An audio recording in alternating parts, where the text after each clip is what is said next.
బదులు పలుకలేదా ఈ ప్రేమ, ఇది ఎవరి కోసమో,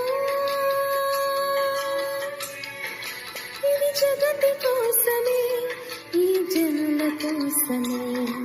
సిలువలో సాగింది యాత్ర, కరుణామయుని దయగల పాత్ర.